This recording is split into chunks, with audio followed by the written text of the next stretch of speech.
For 5 years, I was the man who took care of Clara, who couldn't see.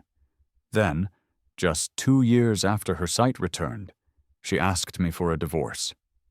She held out a bank card that had more money on it than I could easily count. "I'm sorry, Leo," she said, her voice lacking any real emotion. "I'm grateful for what you did, but there's no love between us. Take this money. It's the only way I can compensate you." Anyone watching would have expected me to be devastated by her coldness. Instead, I just let out a long, quiet breath. I took the card from her hand and immediately used it to book a flight to another country for the very next day. What they didn't understand was that I had already received my reward for those 5 years with Clara. It was something far more valuable than money. If my plans continued to work out, the next time Clara and I crossed paths, it would likely be on a list of the world's wealthiest people. The day Clara asked for a divorce was an otherwise normal afternoon. The light in the room was dim as she handed me the card, her tone as flat as if she were completing a simple business deal. "Leo, let's get a divorce," she'd said. "Thank you for looking after me all these years. Take this card. The password is your birthday." She cast me aside, the way someone who can walk again throws away a crutch. I was the husband who had been with her through her lowest moments, and now that she could see again, I was no longer needed. The money in the bank was what she thought would be the best payment for my service. I took the cool plastic card, my fingers brushing against its smooth surface. I couldn't help but look at Clara's eyes. They were almost too bright, like polished black stones reflecting the light from the clean office windows. In them, I could see my own calm, expressionless face. But I remembered how they looked when she was blind. 5 years before, in this very same house, I had helped Clara through the darkest period of her life. At that time, she had given up on everything. She refused to eat, drink, or take her medicine, acting like a stubborn child. She fought against the world with self-destructive behavior, pushing away anyone who tried to help, and cursing fate for being so unfair. Every day was a cycle of emotional breakdowns and frantic anger. It was the most desperate she had ever been in her life. When she first learned she was going blind, Clara was sad, but she hadn't lost hope. She worked with her doctors and tried to stay positive, but her efforts didn't matter. Within 3 months, her uncle, with the support of the family, had taken control of her company.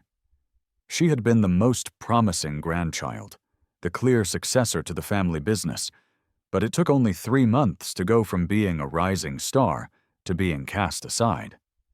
A blind person, no matter how talented, was seen as a liability to the family. Everyone, including Clara, gave up. But I didn't. When she refused to eat, I made her. When she smashed things in a rage, I cleaned up the mess. When she tried to harm herself, I stayed by her side, never leaving. I taught her how to use a white cane. At first, she was clumsy, bumping into walls and furniture before throwing the cane away in frustration. I would calmly pick it up, place it back in her hand, and then take her hand in mine, guiding her until she learned the layout of her own home. "This is the table," I would say, my voice steady. 3 more steps, and you'll reach the sofa. The study is to your left." No matter how much she fought me or how uncooperative she was, I never lost my patience. She would wake up in the middle of the night screaming, her clothes soaked with sweat from nightmares. I would sit on the edge of her bed and talk to her quietly until she calmed down and fell back asleep. During her worst moments, she would say the most hateful things to me. Watching me live like this, like a dog, in front of you, does it make you feel proud, Leo? You're just here for my family's money, aren't you? You're a liar, a schemer. Your kindness is fake and disgusting. Get out! I don't want to hear your voice. I never argued with her. I never cried. I just listened quietly until she wore herself out, and then I would hand her a glass of water. She was like a frightened animal, pushing everyone away with her anger. I simply endured it, letting her sharp words hit me without ever backing down. Why did I stay? Because Clara wasn't entirely wrong.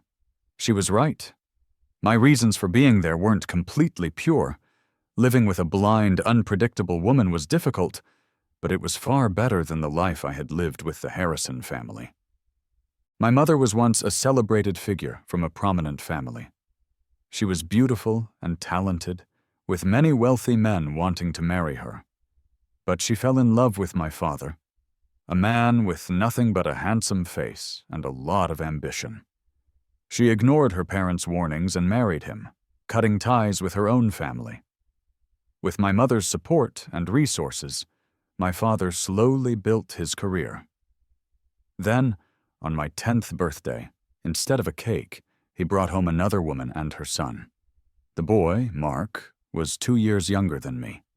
He hid behind his mother, but he looked at me with the same calculating eyes as my father, sizing up the home that should have been mine. From that day forward, my life at the Harrisons became a nightmare. My stepmother, Susan, pretended to be kind in public but was cruel to me in private. Mark saw me as an obstacle and made my life miserable. Going hungry and wearing old, torn clothes became normal for me. I would sneak into the kitchen late at night to find cold scraps to eat. As a child, Mark would break my toys and then blame me, enjoying it when our father punished me for it without question. At school, he convinced other kids to bully and isolate me. My father saw all of it and did nothing. He was probably glad to see the son of his ex-wife, a reminder of a past he wanted to forget, suffer. Mark was originally supposed to marry Clara. They were childhood sweethearts. But once she went blind and was abandoned by her family, he cast her aside. This burden was then passed on to me without anyone asking my opinion.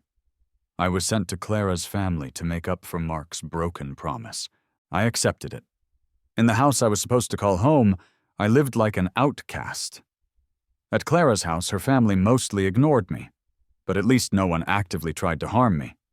Compared to the hell I lived in at the Harrisons, Clara's angry words were nothing. Besides, there was something in this situation that I wanted. Clara's anger didn't last forever. That first winter I was with her, her family sent out invitations for their annual gala. Everyone important was invited, but Clara, who had once been the main attraction, was left out. Then, even worse news arrived. Her parents, who used to be so proud of her, now saw her as a lost cause. They were actively trying to have another child, a healthy one, to take over the family business. Somehow Clara heard about their plans. That day she tried to end her life by taking a handful of pills. She was rushed to the hospital, where she fought for her life for 3 days. When she finally woke up, she refused all treatment. Whenever I brought her medicine, she would angrily sweep it from my hands. The ceramic cup would shatter on the floor, and the pills would scatter everywhere. "Get out! Just get out!"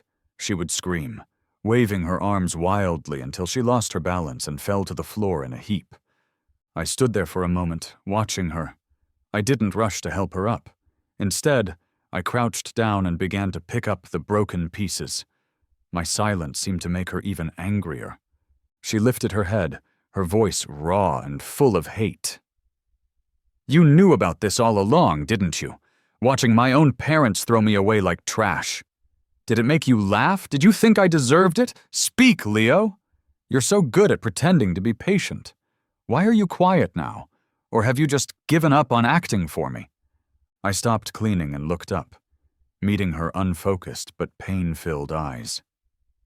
The shards of glass on the floor caught the weak winter sunlight, glinting faintly, just like her pride, which was about to shatter completely. I knew this was a critical moment for her. She could either break down entirely or find the strength to come back. "Laugh?" I repeated her words softly. "Clara, what is there for me to laugh at right now?"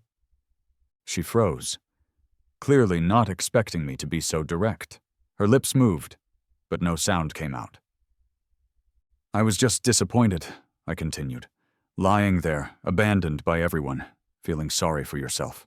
That's not the Clara I know." Blood dripped from a cut on my finger, making a small red spot on the cold floor. I ignored it. I'm not here because I pity you or because I want to laugh at you. I'm here because I saw you 3 years ago. You were the youngest speaker at the Global Financial Summit. You were confident, intelligent, and brilliant on that stage. You were shining. As I spoke, it seemed to unlock a memory in her, a memory of the ambitious woman she used to be. I saw that Clara, I said, and I believe she wouldn't give up because of a temporary setback. She wouldn't stay down just because other people rejected her. But I can't see, Clara shouted, her voice breaking. You think I want this? The doctor said there's almost no chance my eyes will heal. Everyone has given up on me. What am I supposed to do? My life is a joke. She finally understood what it felt like to be abandoned by the entire world. I knew that feeling all too well. And because of that, I knew she didn't need pity.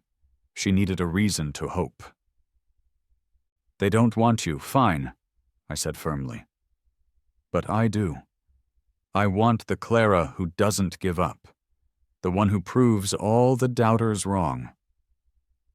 I leaned in closer and whispered, I want the effort I've put in these last few months to mean something. You can't see? That's fine. I'll be your eyes. They took what was yours. We'll take it back. They want to replace you with another child. We'll make them regret they ever thought of it. Clara, tell me, do you want to surrender, or do you want to win everything back? After I said that, Clara was silent for a very long time. I placed her medicine on the bedside table. Remember to take this, I said. I'm going out for a bit. Call me if you need anything. When I came back later, the medicine cup was empty and sitting neatly on the table. Clara was sitting up in bed, her back straight, facing the window. The look of total defeat was gone. When she heard me enter, she didn't scream or resist.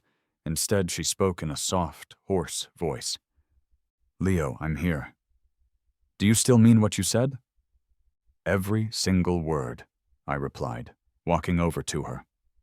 Always. She took a moment, gathering her strength. All right. It was just one word, but it was like a spark landing on dry kindling. From that day on, Clara changed. She stopped giving up. She started cooperating with her doctors, eating her meals, and even asked to begin rehabilitation. Even though she couldn't see, her mind was as sharp as ever. This quarterly report, she would say, read the key data points out loud. Page 3, the growth curve. Describe the trend to me, and check the recent stock transfers of the BF group. I want all the details. She dictated business plans, analyzed market trends, and planned every move with precision. I became her eyes and her hands. I read through endless piles of documents, relayed information from meetings, filtered out what was important, and acted as her representative in places she couldn't go. She was the brilliant strategist she had always been. Under her guidance, I quickly learned how to communicate information accurately, find the essential facts in a sea of data, and negotiate to get the best possible outcome for her. She was the brain, planning from behind the scenes, and I was her agent on the front lines. We worked together perfectly, like a well-oiled machine running at full speed. 5 years went by. More than 1,800 days and nights, many of them sleepless, spent carefully navigating a dangerous business world. Little by little, everything that had been taken from Clara, her power, her wealth, her status, was painstakingly put back into her control. Then came the day the final stock transfer agreement was signed. Everything was settled. That night, Clara sat quietly for a long time. I was right beside her, and I could feel her shoulders shaking. It wasn't sadness. It was the overwhelming joy and relief she could no longer hold back. Suddenly, she grabbed my hand, squeezing it so hard her knuckles turned white. "We won!" she choked out, suppressed sobs finally breaking free. Her voice was thick with 5 years of frustration and resilience. "Leo, we got it all back." She pulled me into a tight hug, clinging to me like I was a life raft in a storm. Her hot tears fell onto my neck. "Thank you, Leo," she kept repeating, her words jumbled. "Thank you." In all the time I had known her, she had never been this happy. It seemed like all the good things were happening at once. As she was holding me, she suddenly went stiff. The sun broke through the clouds outside, and a ray of light landed right on her face. She let go of me quickly and raised a hand to her eyes in disbelief. "Light," she whispered. Then, very slowly, she turned her head toward me. Her eyes, which had been unfocused for 5 years, started to register my silhouette. Her pupils widened. The emptiness that had been there for so long began to fade, replaced bit by bit with a familiar sparkle. Her eyes were now clearly reflecting my own shocked face. It felt like time had stopped. Against all odds, a miracle had happened. Clara could see again. The doctors couldn't explain it. They said the bleeding in her brain, which surgery couldn't fix, had somehow cleared up on its own. There was no scientific reason for it. It was simply a miracle. The news of Clara's recovery spread like wildfire, along with the news that her company was once again a dominant force in the industry. During those 5 years, her parents had failed to have another child, and her uncle hadn't accomplished much while in charge of the company. The family hadn't found anyone who could match Clara's talent. Now, Clara was back. Within 2 weeks, the once empty mansion was full of people again. The living room buzzed with laughter and toasts. The same people who had avoided her when she was blind were now falling over themselves to congratulate her. "Clara is truly blessed," they would say. "I always knew a person like her wouldn't stay down for long. This is wonderful news." Clara was surrounded by well-wishers, handling the attention gracefully, but her eyes kept searching for me. Finally, she found an opportunity to break away from the crowd and came straight to me. The room went quiet as she began to tell everyone how grateful she was for my help. She announced that we would have a big wedding at the end of the year and that she hoped everyone would come. "If it weren't for Leo, I wouldn't be where I am today," she said, her voice clear and strong. She then offered me 10% of her company's shares, an amount of money that was truly staggering. Now that she was back in control, she could afford to be generous. But I didn't feel the excitement that others might have expected. After all, it was something I had worked hard for over the last 5 years. The air was thick with insincere compliments. Amid the noise, I noticed many eyes on me. Fortunes had certainly changed.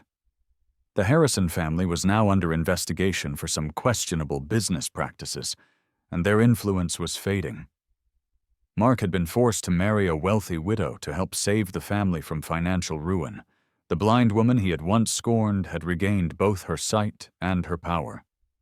No one could have predicted how much our lives would change in just 5 years. The man who had been at the bottom had risen to the top through his marriage. The world can feel very small sometimes. I ran into Mark at a high-end bridal shop.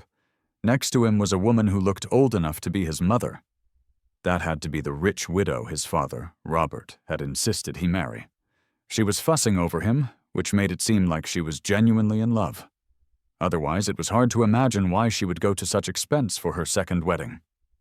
Mark did not look happy. He radiated a sense of humiliation, like a peacock that had lost all its feathers.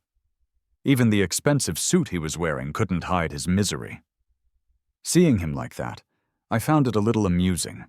I asked a sales assistant to help me, and I proceeded to buy several suits that I could tell Mark had been looking at. Just as I expected, Mark's temper got the better of him. After I had bought the last suit he wanted, he stormed into my private fitting room. The moment he saw me, his expression went from confusion to intense jealousy. "Well, well, if it isn't Leo," he said, crossing his arms and lifting his chin in that arrogant way he always had. You think putting on an expensive suit makes you one of us? You're still just a nobody from a broken family. If it weren't for Clara, you'd be nothing. You're right, I am leaning on Clara, I said with a small smile, not letting his words bother me. But you seem to be forgetting that Clara is the woman you threw away, the woman you couldn't be bothered with. I should probably thank you for that. Now, I wear clothes that Clara picks for me, I'm her husband, and I own 10% of her company. All thanks to you. It's certainly better than marrying an older woman for her money. I heard she has a daughter who is about your age, isn't that right? I pretended to be surprised, my eyes full of mockery. Your taste really hasn't improved over the years. Mark's face turned beet red, and he started shaking with anger. What are you so proud of, Leo? Clara doesn't love you. You're just picking up my leftovers. That's all you're good for. She's only with you because she feels grateful. Once that feeling wears off, do you really think she'll stick around? You're right, she doesn't love me, I said calmly. But does she love you? The childhood sweetheart who abandoned her when she needed him most. Should I call her over here and we can ask her? Just then, a gentle voice came from behind me. Leo, what do you think of this one? I turned to see Clara standing there, holding a beautiful hand-sewn wedding dress. She was smiling as she walked toward me. The sunlight streaming through the shop window created a soft glow around her, making her look radiant. She came to my side, and her eyes fell on Mark. It was just a glance, but her smile vanished instantly. Her brow furrowed, and her eyes turned cold with contempt. What is that trash doing here? She asked. The color drained from Mark's face. He stared at Clara, his expression a mixture of frustration and longing, but she didn't look at him again. She took my hand firmly and led me out of the shop without a backward glance. In the car, Clara was still visibly upset. She rarely smoked, but she lit a cigarette, took a long drag, and blew the smoke out heavily. After she finished it, she finally apologized. I could tell she was shaken. Clara had seen plenty of people abandon her, including her own parents and friends, but she had always remained composed. When I had asked her about it before, she would just say that was human nature. But her reaction to Mark was different. Seeing them together, I finally understood something I hadn't wanted to admit. She still wasn't over him. He was her childhood love, her first romance. If not for her blindness, they would have probably ended up together. Even though she knew what kind of person he was, a part of her couldn't let him go. What Mark had shouted in the shop was true. Clara didn't love me. After 5 years of supporting each other, we had a deep bond, but it wasn't the kind of love that makes your heart race.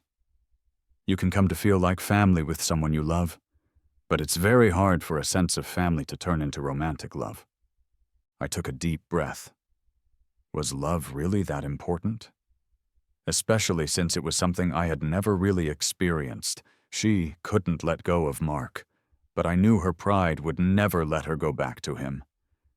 They were finished, and at the time I thought that was enough. I never would have guessed that Mark, driven by jealousy, would do something so desperate. My wedding to Clara was incredibly extravagant. Crystal chandeliers glittered from the ceiling, casting a brilliant light over the guests. Every detail was a testament to Clara's wealth and her desire to make up for the past. My so-called relatives from the Harrison family were all there, smiling and trying to get my attention. Their fake friendliness was obvious, but I pretended not to notice. The wedding march had just begun to play. Clara was holding my arm, and we were about to walk down the aisle to say our vows. "Wait!" a voice shouted. It was Mark. He looked pale and disheveled, his eyes wild with desperation. "Clara!" he yelled, staring at her. "You have to take responsibility for me. Leo, Clara is pregnant with my child. Are you really going to raise my kid?" The room filled with gasps. Camera flashes went off one after another, capturing the three of us. I looked at Clara. Her expression changed from confusion to shock, and then to pure anger. "Mark, what are you talking about?" she whispered, her hands trembling. She turned to me, her voice filled with desperation and panic. "Leo, please, let me explain. He and I—" I gave her a small, reassuring smile and gently interrupted her. "I believe you," I said calmly. "We can talk about this at home after the wedding." My composure seemed to calm her down. She let out a breath of relief, her eyes showing a mixture of gratitude and guilt. "Security!" she shouted towards the entrance, her face red with rage. "Get this lunatic out of here!" Seeing that his plan to ruin the wedding had failed, and had only made us look like a trusting couple, Mark completely lost control. As the security guards dragged him away, he screamed at the top of his lungs, "Leo, there's a secret you don't know! He can't have children!" That statement hit the room like a bomb. Clara's parents' faces turned to stone. They whispered among themselves and then spoke to the event organizer, bringing the farcical ceremony to an end.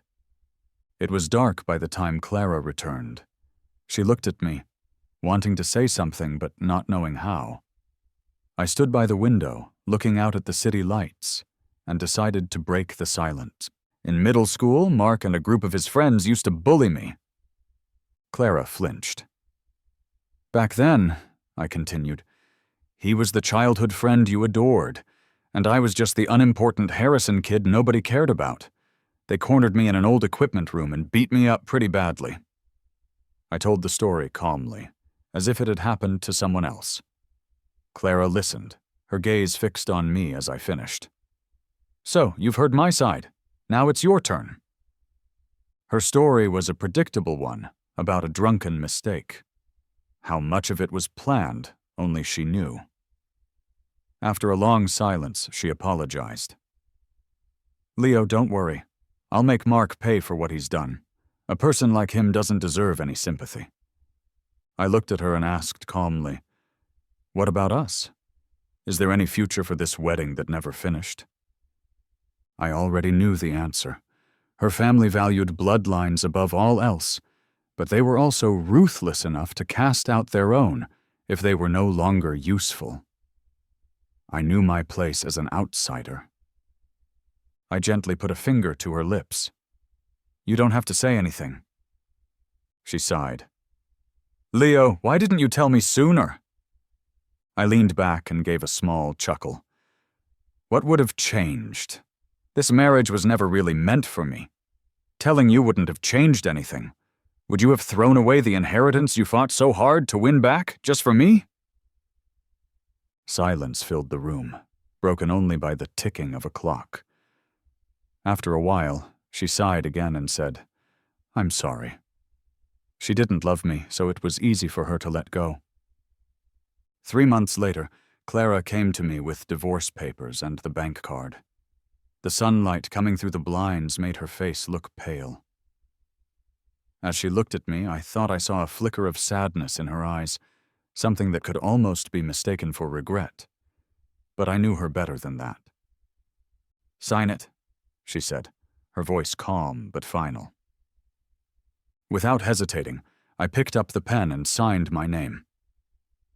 Seeing how quickly I agreed, a complicated expression crossed her face. I stood up, took the bank card she offered, and held it up to the light. "Let's call this a parting gift.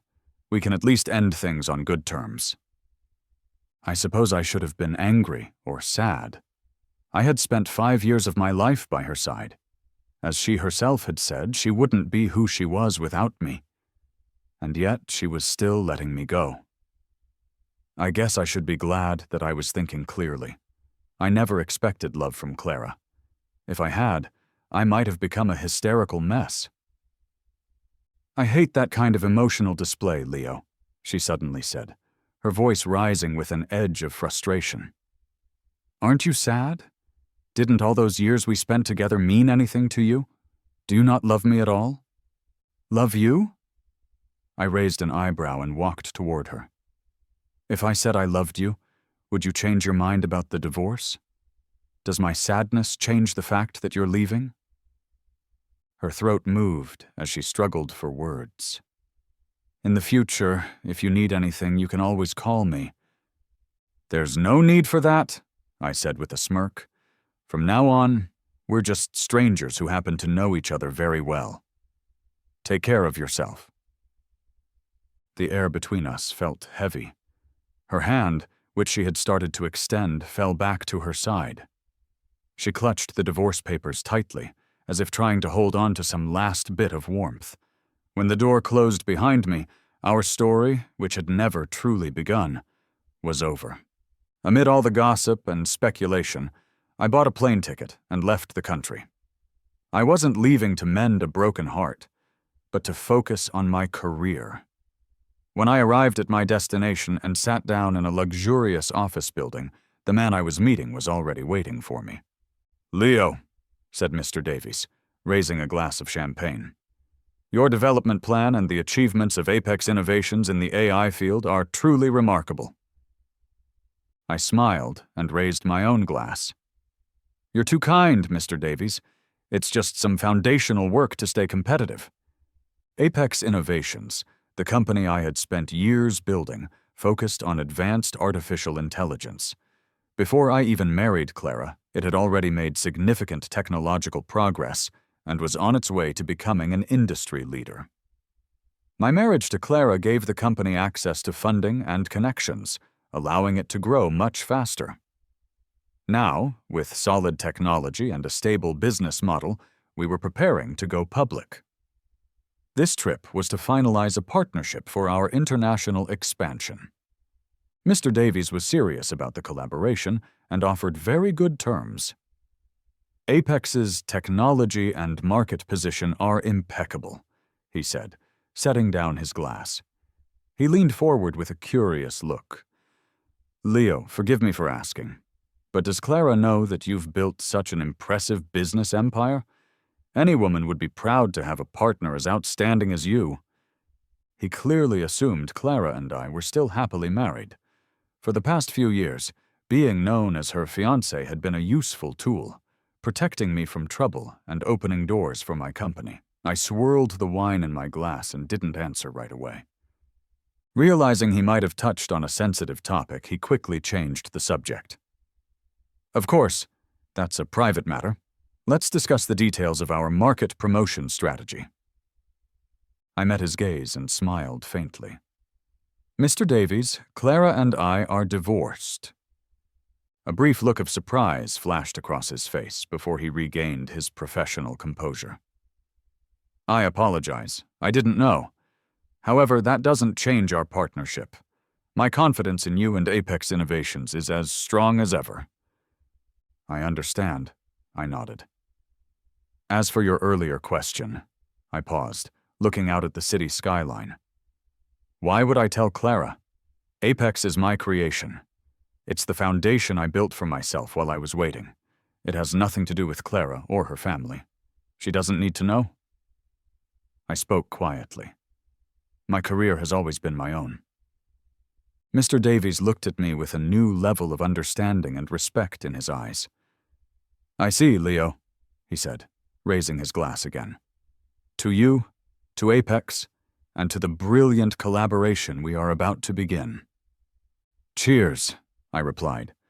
The sound of our glasses clinking echoed in the large room. My fight was never about household drama or romantic entanglements. It was always about the unpredictable world of business and finance. The day Apex Innovations went public, the bell rang on time. On the giant electronic screen, the stock price soared upwards like a red flame, igniting the excitement of the entire trading floor.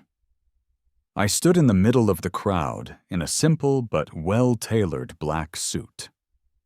I maintained a polite smile, clinking glasses with the investors and partners who came to congratulate me. They praised my vision and marveled at the success I had achieved at such a young age. I simply nodded and responded courteously to each of them. It wasn't until late that night, back in my hotel suite, that I finally allowed myself to relax. As I drifted off to sleep, my mind went back in time. I remembered my father, Robert, calling me into his study. His face was dark with anger. "Mark, that rebellious boy. How dare he back out of the marriage now? Does he have any idea what kind of family the Smiths are? Is he trying to ruin us?" he had yelled, slamming his fist on the table. The engagement that had once been so desirable had become a problem he didn't know how to solve. I had stood there, my face blank, as I heard Mark shouting his protests from upstairs. He didn't want to marry a blind woman and sacrifice his own happiness. "Leo," Robert had said, suddenly turning to me with a calculating look in his eyes. "Your brother is unreliable. Only you can save the Harrison family now." I had looked up at him calmly. "You want me to marry Clara instead of Mark?" "That's right," he said, grasping at the idea like a lifeline. He explained that as long as someone from our family married her, the alliance with the Smiths would hold. He tried to convince me it was a great opportunity. I knew exactly what he was doing. I was the unimportant son, a pawn he was using to secure his family's wealth. If Clara hadn't gone blind, this opportunity would have never been mine. I didn't agree or refuse right away. I just asked him plainly, "How is Clara doing now?" Robert was taken aback for a moment, then waved his hand impatiently. "What do you think? She's blind, she's useless. But don't worry, her family is rich. You won't have to worry about money." At that time, Apex was already starting to grow, and I could have left the Harrison family behind for good. And yet I still chose to walk into that dimly lit house to be with Clara. I comforted her, cared for her, and accompanied her through 5 long years. More importantly, we talked for endless hours. We analyzed business deals, discussed human nature, and debated power dynamics. Her inability to see had sharpened her other senses, especially her mind. She had been a business prodigy, and even in her darkest time, her insight was remarkable. "This merger failed because they didn't manage their cash flow," she would say. Or, "This startup has good technology, but the founders lack management experience. They won't last." During those late-night conversations, every piece of advice she gave, every analysis she shared, was like a key that unlocked the secrets of the business world for me. I absorbed everything she inadvertently taught me. Every major decision at Apex, every strategic shift was influenced by what I learned from her. She was my greatest teacher, and she never even knew it. Without those 5 years by her side, and without the access her name gave me, Apex would have never become the success it is today. In a way, Clara and I were the same. We were both willing to do whatever it took to get to the top. That's why I didn't blame her for leaving me. It was just human nature. The alarm on my phone woke me from my dream. I got up and opened the curtains. The sun was rising, casting a golden glow over the city. I looked at my reflection in the window. "Clara," I said softly, as if saying goodbye to the past. "I've learned everything you taught me. Let's consider those 5 years the tuition I paid for my education. Now, we're even." My phone buzzed with a message from my assistant, reminding me of my schedule for the day. A new chapter was beginning. I had a feeling I would see Clara again soon, but this time I wouldn't be standing in her shadow. I would be standing beside her as an equal, or maybe even ahead of her. Our meeting happened at a grand business summit. "Let's welcome Leo, the outstanding young entrepreneur and founder of Apex Innovations, to the stage for his speech," the announcer's voice boomed. A bright spotlight followed me as I walked calmly to the podium. The audience was a collection of business leaders and influential figures. As my eyes scanned the crowd, they stopped on a familiar face in the corner. It was Clara. She was wearing an expensive dress, but she couldn't hide the exhaustion in her eyes. When our gazes met, I saw her pupils shrink in shock. She looked as if she were frozen to her seat. My speech was short but effective, and was met with a loud round of applause. I left the stage and was immediately surrounded by people wanting to talk. Out of the corner of my eye, I saw Clara moving through the crowd, asking people questions. Her expression changed from confusion to shock, then to disbelief. It must have been hard for her to accept that the ex-husband she had so easily cast aside was now a tech mogul she had to look up to. Later, at the evening banquet, she finally approached me, holding a glass of wine. "Leo," she said, her voice a bit rough. I turned and looked at her calmly, a distant smile on my face. "Clara? How have you been?" She stared at me as if trying to see right through me. "Apex Innovations? That was you?" "Yes," I nodded, not feeling the need to explain. Her chest rose and fell as she took a few quick breaths. You kept it from me." "Kept it from you?" I almost laughed. "Clara, we're divorced. My career has nothing to do with you." "But we were married for years," she said, her voice rising and drawing curious looks from people nearby. "And I took care of you for 5 years," I replied calmly, swirling the wine in my glass. "We don't owe each other anything." She stumbled back slightly, her face pale. Seeing her so shaken didn't make me feel anything at all. "By the way, Clara," I said, changing the subject, "I heard you and Mark are getting serious. You really shouldn't marry him." She looked up at me sharply. "What are you trying to say? Are you jealous?" "Jealous?" I let out a soft laugh. "Gloria, you think too highly of yourself, and you underestimate me. This isn't a request. It's a warning." I took a step closer to her, leaning in to whisper so only she could hear. "The Harrison family owes me a great deal. Soon I'm going to collect on that debt. If you tie yourself to Mark, you'll become one of them." I straightened up, my smile turning cold. "And when the Harrisons fall, I won't show you any mercy. Business is business, after all." My move against the Harrisons was fast and total. I had been collecting evidence for years. Illegal business practices, tax evasion, embezzlement. I gathered it all and presented it to the authorities at just the right time. Their company's stock crashed. At first, Robert tried to fight back, but his allies abandoned him. Under the weight of legal and financial pressure, the Harrison empire collapsed in just 4 months. Robert and Susan were arrested. On the day of their sentencing, I watched from a car parked near the courthouse. I saw Robert and his wife, looking old and defeated in handcuffs, being led to a police car. They still had no idea who was behind their downfall.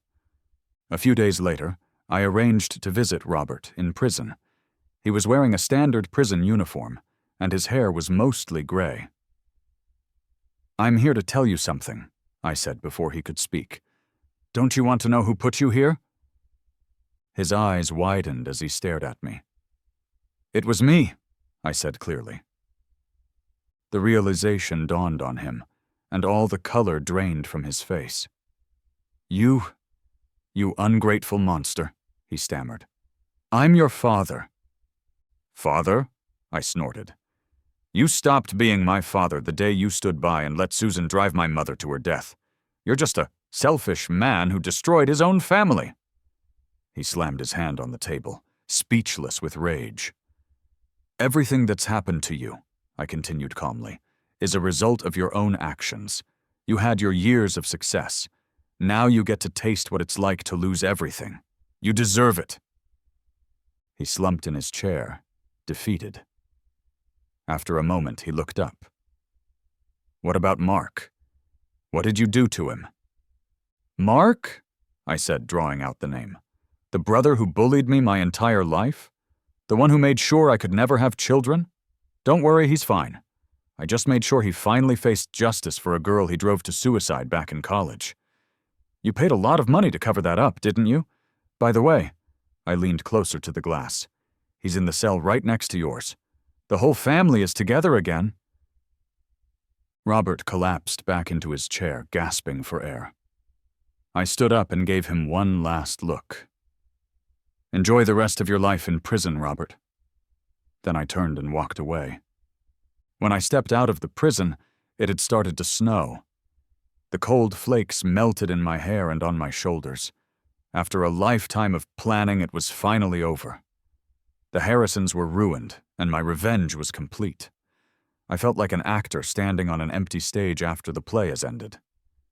In the distance, I saw a figure standing in the snow.